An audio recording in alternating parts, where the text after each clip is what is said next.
We are now just a week out from school budget votes across the state, including here in central New York. Joining us live to talk about it is the East Syracuse budget. You know her, she's Superintendent Dr. Donna Desiato. Donna, thanks so much for being here. Really appreciate it. Absolutely. It's great to be here. We're going to get into the budget in a moment, but first we're going to get into something a lot of parents are interested in, and that's the cell phone policy ban, the bell to bell, just part of the just finalized New York State budget. So go over with us, what is your district's cell phone policy and how do you enforce bell to bell? Well, we, as most districts, have been using the understanding of it not being used during instructional time, but they have been allowed to use it during time in the cafeteria or in the hallways. Now, with the new legislation that was signed on Friday, May 9, this will now mean bell to bell, not during any of the instructional, the hallways, the cafeterias, not on school grounds. So that will be a change. I think we have already conducted some community cafes with parents and community. We will be conducting another one on June 4th. In addition to that, we'll conduct 2 community cafes both at the high school and at the middle school with students. So we're gathering that input. We're having studies about the anxious generation, the research by Height, so we can understand it. But I think what's also very important is if we take a look back in history, we drove cars for years until we had a lot of research that told us that we needed to have seatbelts, and it became a law. Then we further studied and we realized we needed car seats for children and for infants, and it became a law. When we get on a plane, we don't hesitate to put our phone in off or in airplane mode. Now, what we're saying is, based on the research, in order for students to truly be focused, to be successful, and not to be distracted, we need to be in learning mode. And I think that we'll study that. We will be expected to implement this for the new school year. Still so we'll have a policy and like protocols. Yeah, whether it's pouches or lockers or don't all bring of them that out, will be determined as we gather more input, but also as we read through the document for the requirements that we have to meet by law. But I think it's important that we understand that it's not the first time that the laws have caught up with the technology. Let's talk about your budget here. It's about $4 million higher, the proposed budget for the next school year, if I did or looked at the math right, compared to what you have now. How did you get to that increase? What makes that up? Our budget is always based on the development of aligning our resources with our strategic plan.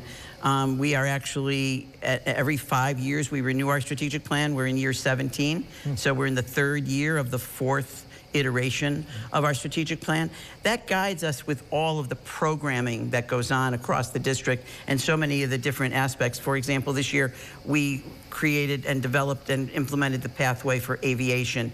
We are in the process of developing computer science. We also come to that figure, in addition to the alignment with the strategic plan, is the continued need to recognize inflation, the cost of remaining competitive with our workforce with regard to recruitment, retention, and sustaining the hiring of highly qualified staff. So that ultimately leads us to the development of where the budget provides so that we can offer all of the programs, including the college-bearing credit programs that we're offering. All right, we've got to ask you about the tax bill. On a home assessed at $100,000, it actually goes down about $32. So how are you able to up the budget but then lower the tax bill? Yeah, we happen to be in the scenario with the state aid where we are getting an increase based on the adjustment that they've done in foundation aid and in the expense-driven aids that's increasing our revenue coming from the state. When the revenue is increased from the state, which is nearly $3.3 million, is going to then lower the percentage of the total budget with regard to the amount that's taken from the local share. So the local share is actually less in the total budget. The state aid portion of it is increased. Sounds good to me. Got to get this last one in, about a minute left here. No electric school buses on your up for a vote this year, and you are not the only district. I've found very few that actually have any on there. Why? Yeah, we've actually had a committee that's been studying it. We actually have met with National Grid. They do not have the capacity at this time for the fleet that we would require for both the sustainability and the capacity for a 78 square mile district. We also know that in this new legislation, vendors will have to do an analysis of their range. So that range analysis will talk about how far a bus can go. So right now, we don't want to have our residents, our taxpayers, be putting something out there that's going to be an expense that we can't perhaps sustain, and we may not be able to afford without having dedicated funding and really more information about how far the bus would be able to go. Because once we get you on that bus, we want to be able to get you to your destination and then back home again. Yeah, sounds good. Donna, great insight as always. We appreciate you stopping by. It's been a little while, so we're glad to see you again. Thanks. Excellent Good to see you as well. explanation as we have to make our decisions next week about the budgets. Yeah, thank you, Donna.